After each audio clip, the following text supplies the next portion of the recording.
नमस्ते दोस्तों, जय हिंद। एक बार फिर से अपने भारत देश के बारे में कुछ सोचने के लिए कुछ टाइम निकालते हैं।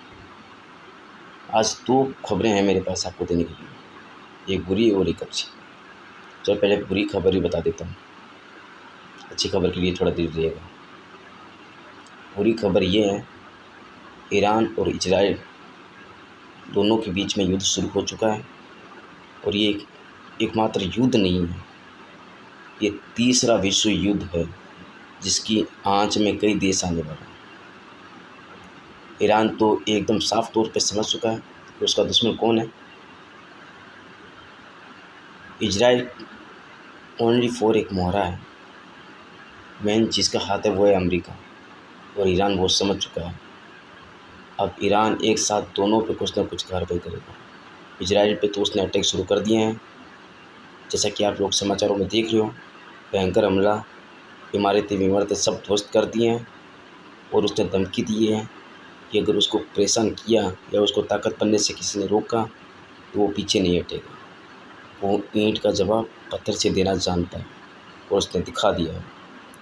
अमेरिका को भी उसने साफ संकेत दे दिया, हमसे उलझोगे तो तुम्हें बहुत ज़्यादा भारी पड़ने वाला है। इजराइल पे अटैक ईरान का ये दिखाता है। तो ये तीसरे विश्व युद्ध की शुरुआत है, इसमें कोई भी देश पीछे हटने वाला नहीं है। अमेरिका चाहता है कि उसकी दादागिरी रहे, ईरान चाहता है हम किसी से डरे नहीं क्योंकि उनके पास पैसा है। भाई, जिस आदमी के पास पैसा होता है वो क्यों डरेगा यार? उसके पास पैसा है, वो पैसों से अपने लिए, अपनी सुरक्षा के लिए हथियार बनाना चाहता है। लेकिन इजराइल ये चाहता है कि अगर इसने हथियार बना लिया तो हमारा नाश होगा। अभी इन दोनों की सोच अलग अलग है। इजराइल अपने आप को खतरा महसूस करता है ईरान के प्रति, और ईरान अब चाहता है कि उसके पास पैसे तो वो तो बम बनाएगा। आज बहुत आगे देश हैं, 2025 में है आज कंट्री। तो इस युग में तो सब अपनी अपनी स्वतंत्रता के हैं, सबको हक है सबका, तो उसको कैसे रोका जा सकता है? तो ये तो तीसरे विश्व युद्ध की शुरुआत है। डरने की ज़रूरत नहीं मेरे भाइयों, क्योंकि अभी आप इंडिया में हो और इंडिया में अच्छे दिन चल रहे हैं, सिवाय कुछ इन दिनों हुई दुर्घटनाओं के। भारत अपनी जो नीति है वो साफ कर चुका है कि हम किसी को परेशान नहीं करेंगे, ना किसी की अंगुली करेंगे, और जो अंगुली करेगा उसकी अंगुली काट के रख देंगे, जैसा पाकिस्तान पे एयर स्ट्राइक करके दिखा दिया। और भारत दूसरे देशों में जा रहा है, जैसे आज मोदी जी साइप्रस गए हुए हैं, वहाँ पे उन्होंने दुनिया को साफ संदेश दिया कि हमारा देश एक ऐसा देश है जो आपको सुरक्षित माहौल पैदा करने के लिए वो जगह यहाँ पे लिए बनेगी। आप वहाँ पे अपने उद्योग धंधे लगाएं, आएँ, रहें, वहाँ पे कोई दिक्कत नहीं। इस तरह दोस्तों हमारे देश में रोज़गार बढ़ेंगे, हम तरक्की करेंगे, हमारा देश मजबूत होगा। लेकिन मजबूत तभी होगा जब हमारी सोच होगी। हमारी सोच ये होनी चाहिए, यहाँ पे कोई जातिवादी नहीं है, हमें आपस में नहीं लड़ना। ये घर तरफ भी तरक्की करता है जब घर में सुख शांति होती है। तो मेरे दोस्तों, कोई हिंदू मुस्लिम नहीं, कोई सिख ईसाई नहीं, सब हिंदुस्तानी है।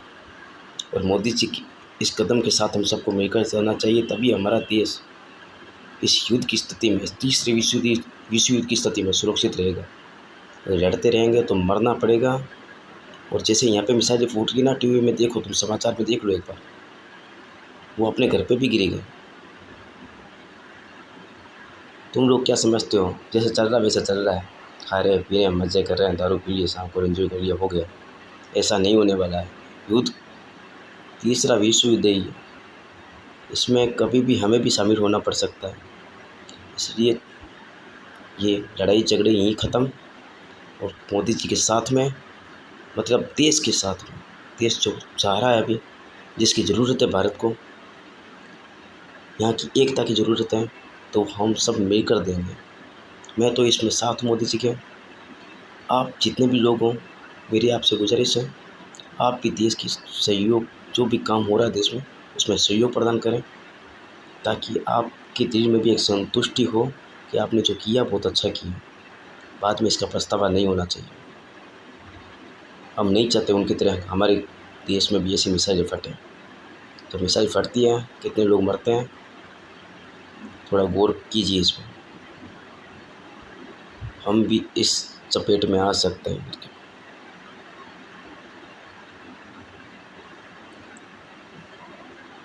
अतः एक बार फिर आपसे निवेदन है,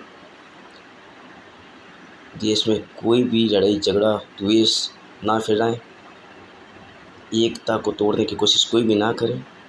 ये किसी मजबूती है जिसके थ्रू हम पूरी दुनिया पे अपना तिरंगा फहरा सकते हैं, वो भी प्यार से, बिना लड़ाई झगड़े के। इनकी तरह मार काट के नहीं, हम अपनी एकता की ताकत से सब कुछ कर सकते हैं। हालांकि मैं भारत देश की एकता बहुत देख चुका हूँ, हर बार दिखाती है देश अपनी एकता। इस बार एक बार फिर भारत को हीरो बनने की ज़रूरत है, और हीरो बनने में सहयोग करोगे आप सब, चाहे किसी भी जाति का व्यक्ति हो। अगर आपने वो एकता दिखाई तो आप सब हीरो हो।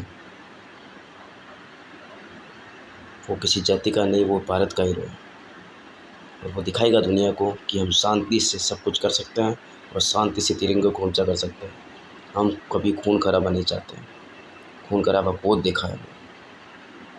इसलिए जब भी किसी देश का, चाहे किसी भी देश का हो, कोई भी नागरिक अगर मरता है तो हमें दुख होता है,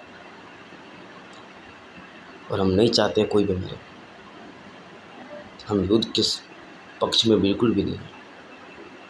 हम शांति चाहते हैं और पूरी दुनिया में शांति का माहौल पैदा करना चाहते हैं। ये हमारे भारत देश के हर एक नागरिक की सोच है।